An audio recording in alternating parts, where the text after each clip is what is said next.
বাংলায় অবশেষে চালু হয়ে গেল এসআই। সেক্ষেত্রে আগামী মাস থেকে এসআই এর কাজ শুরু হয়ে যাবে নভেম্বর থেকে, এবং ফেব্রুয়ারির মধ্যে পুরো আপডেটেড লিস্ট প্রকাশ করে দেবে নির্বাচন কমিশন। তো এই পরিস্থিতিতে দাঁড়িয়ে আপনাদের যদি দুটো ডকুমেন্টস থাকে, সেক্ষেত্রে আপনাদের জন্ম তারিখ অনুযায়ী ম্যাক্সিমাম দুটো ডকুমেন্টস থাকলেই হবে, 11টি ডকুমেন্টস এর কোনো প্রয়োজন পড়বে না। এবং এই দুটো ডকুমেন্টস এর মধ্যে যদি কোনোটি আপনাদের কাছে না থাকে, সেক্ষেত্রে যত তাড়াতাড়ি সম্ভব আপনারা কিন্তু ডকুমেন্টস জোগাড় করে ফেলুন। এমন না যে ফেক ডকুমেন্টস জোগাড় করবেন, আপনারা কিন্তু ডকুমেন্টস যদি আপনাদের না থাকে তাহলে তাড়াতাড়ি ওটাকে ঠিক করে নিন। তো কোন কোন ডকুমেন্টস লাগবে জানাবো, এবং আপনাদের জন্ম তারিখ অনুযায়ী এবং আপনাদের বয়স অনুযায়ী আপনাদের কোন কোন ডকুমেন্টস দিতে হবে সেই সমস্ত কিছু জানতে ভিডিওটি সম্পূর্ণ দেখতে থাকুন। মঙ্গলবার দিন নির্বাচন কমিশন বলেছে যে মঙ্গলবার দিন থেকে এই এসআইআর এর কাজ পুরো দেশ জুড়ে শুরু হয়ে গেল। তো এখন প্রশ্নটি হচ্ছে যে এই সংশোধনীর জন্য আপনার বয়স অনুযায়ী কোন কোন নথিপত্র প্রয়োজন পড়বে তা নিয়ে নানান ধরনের বিভ্রান্তি তৈরি হয়েছে। তাই ভুল ধারণায় না থেকে সত্যিটা জানা আপনাদের খুবই জরুরি। সেক্ষেত্রে আপনাদের জন্ম তারিখ অনুযায়ী এবং আপনাদের বয়স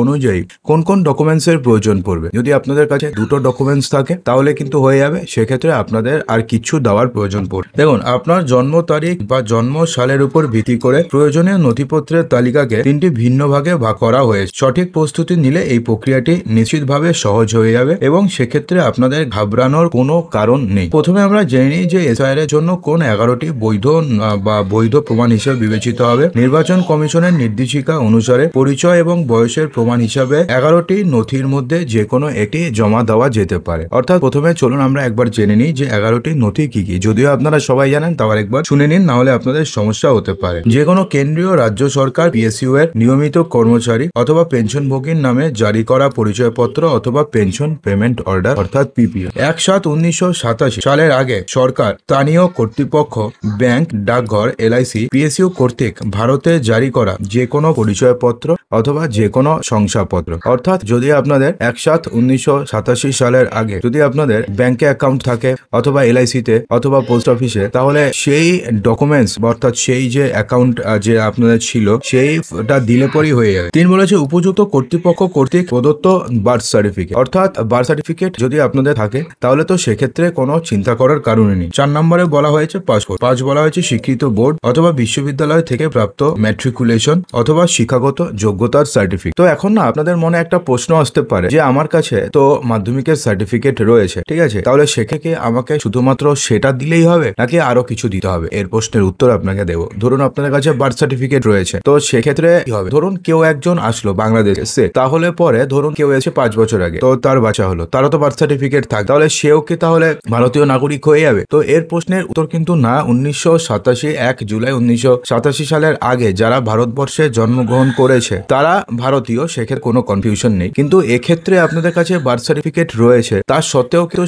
আপনাদের নাম ভোটার তালিকাতে না উঠতে পারে। যাদের নাম বিশেষ করে ধরুন 2007 2008-এ বার্থ সার্টিফিকেট রয়েছে, কিন্তু তারা ধরুন তারা ভারতীয় নয়, তাহলে তাদের তাহলে কিভাবে আইডেন্টিফাই করতো সেটাও কিন্তু জানাবো। উপযুক্ত রাজ্য কর্তৃপক্ষ কর্তৃক জারি স্থায়ী বসবাসের শংসাপত্র, বন অধিকার সার্টিফিকেট, ওবিসি এসসি বা এসটি বা উপযুক্ত কর্তৃপক্ষ কর্তৃক জারি করা যে কোনো বর্ণ শংসাপত্র অর্থাৎ সার্টিফিকেট। এরপরে বলা হয়েছে ভারতীয় নাগরিক পঞ্জি যেখানে এটি বিদ্যমান, স্থানীয় অথবা রাজ্য কর্তৃপক্ষ প্রস্তুত পারিবারিক রেজিস্ট্রেশন এবং সরকার কর্তৃক প্রদত্ত যে কোনো জমি অথবা বাড়ি বরাদ্দের সার্টিফিকেট যদি আপনাদের কাছে থাকে, তাহলে 11টি ডকুমেন্টস দিয়ে আপনি যে ভারতীয় নাগরিক সেটা আপনি প্রমাণ করতে পারবেন। কিন্তু এর সঙ্গে কিন্তু একটা বড়সড় ডকুমেন্ট লাগে। তো চলুন এখন জানি কি। দেখুন, 1 জুলাই 1987 এর আগে জন্মগ্রহণকারীদের জন্য কি নিয়ম রয়েছে। যদি আপনার জন্ম 1 জুলাই 1987 সালের আগে হয়ে থাকে তাহলে আপনার প্রক্রিয়াটি বেশ সহজ। সেক্ষেত্রে আপনাকে কেবলমাত্র একটি নথি জমা দিতে হবে। এর উপরে তালিকাভুক্ত 11টি নথির মধ্যে যে কোনো একটি হতে, অর্থাৎ যদি আপনার জন্ম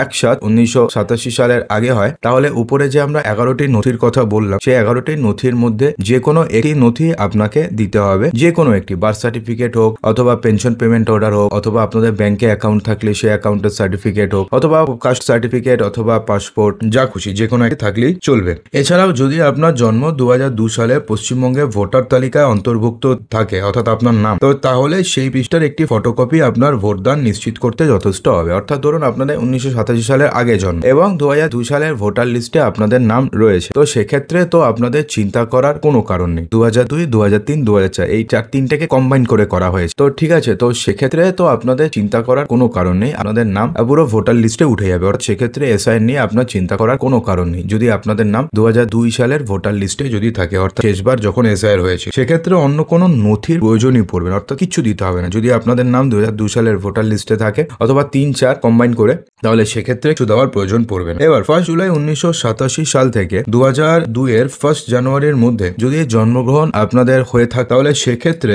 আপনার মোট 2টি নথি জমা করতে হবে। অর্থাৎ ধরুন আপনার জন্ম 1988-তে অথবা 89, 90, 91, 93, 96 যদি এরকম হয় 2002 সাল পর্যন্ত 1 জানুয়ারি পর্যন্ত, তাহলে সেক্ষেত্রে আপনাকে দুটো ডকুমেন্টস জমা করতে হবে। কি কি? নিজের জন্য প্রথমে আপনার জন্য যে 11টি নথির কথা আমরা বললাম, তো সেই নথির মধ্যে যে কোনো একটি নথি জমা করতে হবে। যদি 2002 সালের মধ্যে আপনার বয়স 18 বছর হয়ে থাকে, তাহলে আপনার নাম সেই বছরের ভোটার তালিকায় থাকে, তাহলে সেই তালিকার একটি কপিও জমা দেওয়া যাবে। অন্যথায় 11টি নথির মধ্যে যে কোনো একটি নথি দেওয়া বাধ্যতামূলক। অর্থাৎ কি ব্যাপারটা কি বলেছে, যে 2002 সালের যদি ভোটার লিস্টে আপনাদের নাম থাকে, তাহলে পরে 2002 সালের ভোটার লিস্টে জেরক্স করে দিয়ে দিলে সেক্ষেত্রে তো আপনাকে আর কিছু দিতে হবে না। ব্যাস 2002 সালের ভোটার লিস্টে আপনাদের নাম ছিল, সেই পাতা আপনি জেরক্স করে দিয়ে দিলেন, ব্যাস শেষ, আর কিছু দিতে হবে না। আর যদি না থাকে, তাহলে পরে কি করতে হবে, 11টি ডকুমেন্টস এর মধ্যে যে কোনো একটি ডকুমেন্টস আপনাকে দিতে হবে, সেটা হচ্ছে আপনার জন্য। ঠিক আছে? তো এবার কিন্তু 1987 সাল পর্যন্ত যেমন শুধুমাত্র আপনার জন্য দিলেই হয়ে যেত, কিন্তু এবার কিন্তু সেটা হচ্ছে না। এবার আপনার জন্য দিতে হবে এবং আপনার বাবা মায়ের জন্য দিতে হবে। তো কি বলেছে, আপনাকে আপনার বাবা অথবা মায়ের জন্য একটি নথি জমা দিতে হবে। এটি 11টি নির্দিষ্ট নথির মধ্যে একটি হতে পারে, অথবা 2002 সালের ভোটার তালিকায় তাদের নাম থাকলে সেই তালিকার একটি অনুলিপিও জমা দেওয়া হতে পারে। ঠিক আছে? অর্থাৎ যে 11টি নথির কথা আমরা বললাম, সেই 11টি নথির মধ্যে যে কোনো একটি নথি, অথবা 2002 সালের ভোটার লিস্টে যদি আপনার বাবা অথবা মায়ের নাম থাকে, তাহলে বাবা এবং মা যে কোনো একজনের সেই মানে ভোটার লিস্টের সেই জায়গার কপির জেরক্সটা, ঠিক আছে, আর হচ্ছে আপনার যে কোনো একটা ডকুমেন্টস, 11টি ডকুমেন্টস এর মধ্যে এই দুটো দিয়ে দিলেন, হয়ে গেল। ধরুন আপনার জন্ম হচ্ছে 2001 সালে, তাহলে সেক্ষেত্রে আপনার মাধ্যমিকের মার্কশিট সার্টিফিকেট দিলেন, আবার আপনার বাবার 11টি নথির মধ্যে যে কোনো একটি নথি দিলেন। আর যদি না থাকে, ধরুন এমনটি যে আপনার বাবা মায়ের কোনো নথি নেই, তাহলে সেক্ষেত্রে কি বলা হয়েছে, 2002 সালে যে ভোটার লিস্ট রয়েছে, তো সেই ভোটার লিস্টের যে পাতার নাম রয়েছে সেটাকে জেরক্স করে দেবেন, হয়ে যাবে। এবার যেটা মেন, সেটা হচ্ছে 1 জানুয়ারি 2002 এর পরে জন্মগ্রহণকারী হলে, সেক্ষেত্রে আপনার জন্ম যদি হয়, তাহলে মোট আপনাকে সেক্ষেত্রে 3টি ডকুমেন্টস দিতে হবে। 2002 এর 1 জানুয়ারি পর্যন্ত একটি ডকুমেন্টস, দুটো ডকুমেন্টস দিলেই হবে, কিন্তু 2002 এর পরে হলে 3টি ডকুমেন্টস দিতে হবে। কি কি? প্রথমে নিজের জন্য 2002 সালের ভোটার তালিকায় আপনার নাম থাকার সম্ভাবনা তো নেই, যেহেতু 2002 এর পরে জন্ম, তাই আপনাকে উপরে তালিকাভুক্ত 11টি নথির মধ্যে যে কোনো একটি নথি আপনাকে অবশ্যই জমা দিতে হবে, নাম্বার 1। নাম্বার 2 হচ্ছে বাবার জন্য, 2002 পর্যন্ত বাবা অথবা মা, আর 2002 এর পরে বাবা এবং মা দুজনের জন্য। বাবার জন্য 11টি নথির মধ্যে যে কোনো একটি নথি অথবা 2002 সালের ভোটার তালিকায় একটি কপি জমা দিতে হবে, যদি তার নাম তালিকায় অন্তর্ভুক্ত থাকে। মায়ের জন্য সেম, মায়ের ক্ষেত্রেও একই নিয়ম প্রযোজ্য হবে। তালিকাভুক্ত 11টি নথির মধ্যে যে কোনো একটি নথি অথবা 2002 সালের ভোটার তালিকার একটি কপি জমা দিতে হবে, যদি তার নাম সেই তালিকায় অন্তর্ভুক্ত থাকে। অর্থাৎ অনেকেই বলছেন যে এতদিনের পুরনো নথি আমার কাছে নেই, কেননা তার মধ্যে অনেক কিছু হয়েছে, বন্যা হয়েছে, অনেক সময় অনেকে বাড়িঘর চেঞ্জ করেছে, জিনিসপত্র হারিয়ে ফেলেছে। তো সেক্ষেত্রে যাদের কোনো কাগজপত্র নেই, ধরুন যার বাবা মার কোনো কাগজপত্র নেই, তো তার তো 2002 সালের ভোটার লিস্ট অলরেডি নির্বাচন কমিশন আপলোড করে দিয়েছে, প্রত্যেকটি জেলায় প্রত্যেকটি বিধানসভা কেন্দ্রে আপলোড করে দিয়েছে। তো সেখানে তো তার নাম থাকবে, কেননা সেই ডকুমেন্টস তো নির্বাচন কমিশন আপলোড করেছে, তো সেক্ষেত্রে তো তাদের নাম রয়েছে। তো সেই যে নামের তালিকা রয়েছে, সেটাকে জেরক্স করে সেটা প্রিন্ট করে জমা দিয়ে দেবেন, হয়ে যাবে, তাহলে আর কিছু লাগবে না। মনে রাখবেন, আপনার নাম 2002, 2003 অথবা 2004 সালের এসআইআর এ না থাকলে বাবা মা বা অভিভাবকের নামও দেওয়া যাবে। অর্থাৎ যদি এসআইআর এ না থাকে, বাবা মা, আপনার নাম যদি না থাকে, তাহলে বাবা মা অথবা অভিভাবকের নামও দেওয়া যাবে। এবার শুরু থেকেই ফর্ম 6 দেওয়া হবে। যাদের দুটো ভোটার তালিকাতে নাম রয়েছে, তাদের কোনো নথি জমা দিতে হবে না। অর্থাৎ ধরুন যাদের 2002 সালের ভোটার তালিকাতেও এসআইআর এর নাম রয়েছে এবং 2003-4 মধ্যে যে কোনো একটিতে নাম রয়েছে, তাদেরকে কোনো নথি জমা দিতে হবে না। অর্থাৎ 2002 সালের ভোটার লিস্ট থাকলে তা কোনো নথি জমা দিতে হবে না। কাদের নথি জমা দিতে হবে? যাদের বাবা মা কাকা বা কোনো পরিজনের নাম গত এসআইআর এর লিস্টে নেই এবং তাদের নিজেদেরও নাম লিস্টে নেই, তাদেরকে শুধুমাত্র ডকুমেন্ট বা নথি জমা দিতে হবে। ক্লিয়ার? যে যার নিজেরও নাম 2002 এর ভোটার লিস্টে নেই, যার বাবা মা কাকা কাকি কারো আত্মীয় পরিজন কারোর নাম ভোটার লিস্টে নেই, তাদেরকেই জমা দিতে হবে। সেক্ষেত্রে আপনাকে আধার এবং সঙ্গে বাকি 11টি নথির মধ্যে যে কোনো একটি নথি জমা দিতে হবে। এখন ব্যাপারটি হচ্ছে, যদি ধরুন 2002 সালের ভোটার লিস্টে আপনাদের নাম নেই, কারোর নাম নেই, তাহলে সেক্ষেত্রে কি করবে? ইআরও একটি নোটিশ জারি করবে। নোটিশ জারি করার পরে ইআরও আপনাকে ডাকবে, ডাকার পরে আপনাকে জিজ্ঞেস করবে যে আপনার বাবা মায়ের নাম কেন 2002 সালের ভোটার লিস্টে নেই, সেই সময় তারা কোথায় ছিল, অর্থাৎ যে কোনো ডকুমেন্টস জমা দিতে পারছে না। যার কাছে বাবা মায়ের 2002 সালের ভোটার লিস্টে নামই নেই বা কোনো ডকুমেন্টসও দিতে পারে, তাদেরকে কিন্তু নোটিশ জারি করে ইয়ারও তারা ডাকবে এবং তারা যদি সন্তুষ্ট হয় তাহলে সেক্ষেত্রে আপনার নাম উঠবে, না হলে কিন্তু আপনাদের নাম না উঠতে পারে। তো আশা করবো ভিডিওটিতে সমস্ত কিছু বোঝাতে পেরেছি। আরো যদি কোনো কোশ্চেন থাকে অবশ্যই জানাবেন, তাহলে আপনাদের কোশ্চেন নিয়ে আমরা একটি ভিডিও করার চেষ্টা। অসংখ্য ধন্যবাদ ভিডিওটি সম্পূর্ণ দেখার জন্য।